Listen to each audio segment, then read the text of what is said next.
Hey everyone, so I've had a few requests for this comparison. That is the Strive On against the Canyon Torque On.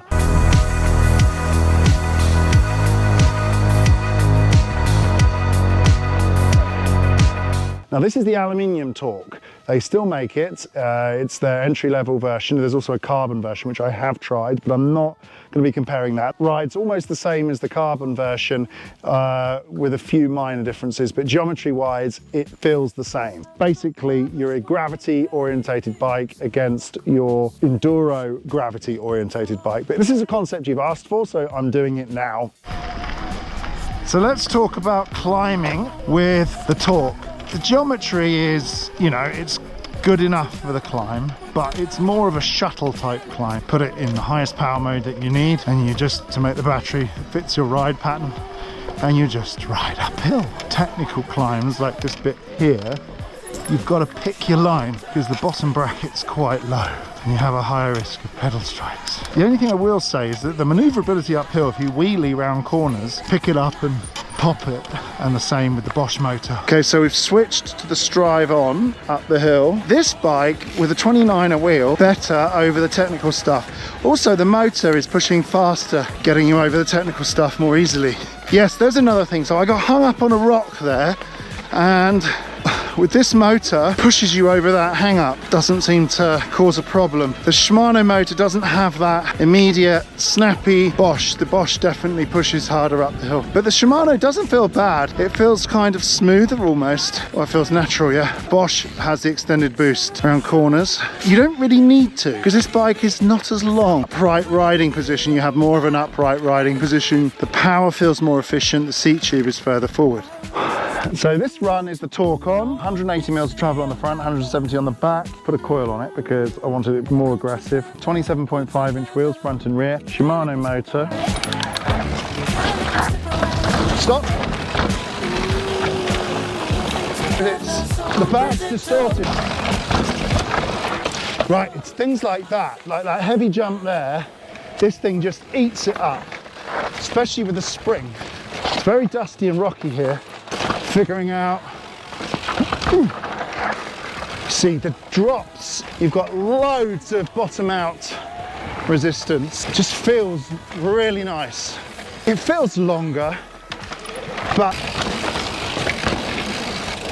stop, send that one, wow. And we'll send this, yeah, bottomless. It's just got this bottomless feel. The travel just absorbs those big drops without any effort at all. Okay, that's perfect, Nicholas. Okay, stop. Right, it definitely feels different. It feels shorter. Okay, stop. Blow my neck. So, yeah, it's good.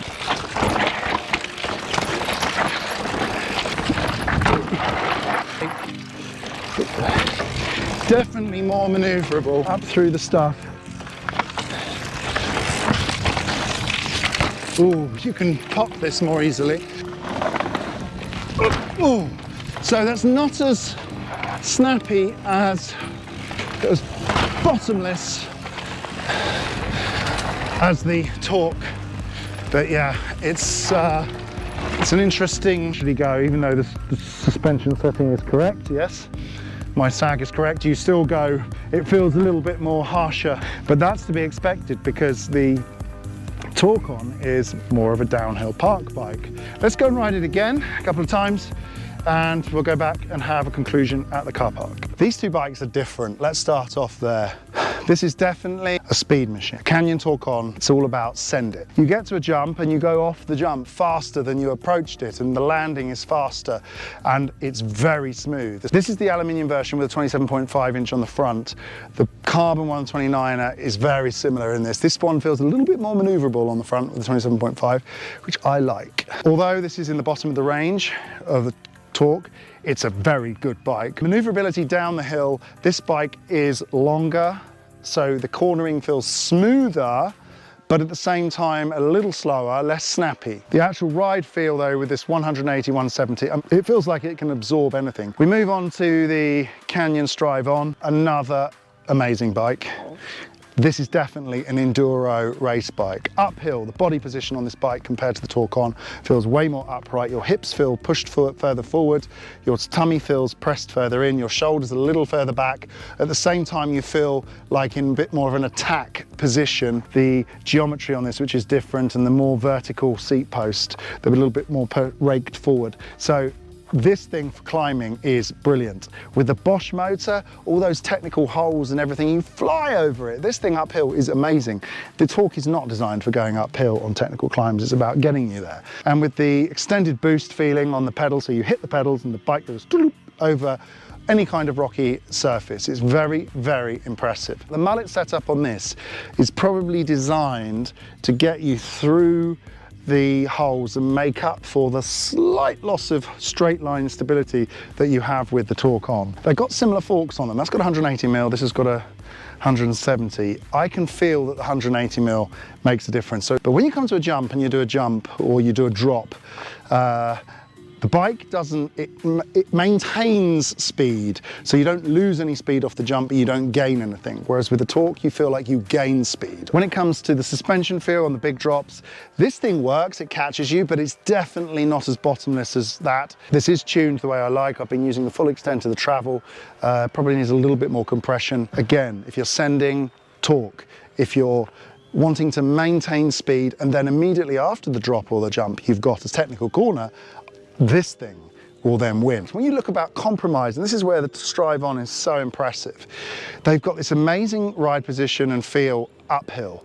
It feels brilliant. Technical, twisty corners, steep climbs, and that's another thing. When you're going up the hill on a steep and the bike gets steeper, your body position feels good still. You don't feel like you're further back or like you have to change your body position. It definitely can play with it as much as you can play with the Torc, but you don't have that smoothness when you are playing. So if you hit a jump and you do a little whip or something, you can feel with the Torc it's a smooth whip and a smooth in, smooth out, and as you continue on. With this, you're a little bit more snappier into it and snappier out of it, so you need to be more precise. If you're not a technical rider and you want just a fast, smooth downhill bike, go for the Torc-On. If you want a more technical bike which you can feel like you ride uphill in a fun way, have great time, and you've got some stability at speed on the descents thanks to the 29er and the 170mm on the front, then the Strive-On. There's a lot going on with these two bikes, but it's really interesting when you ride them back to back, same trail, same situation, just swapping and getting a feel for each bike and how they respond.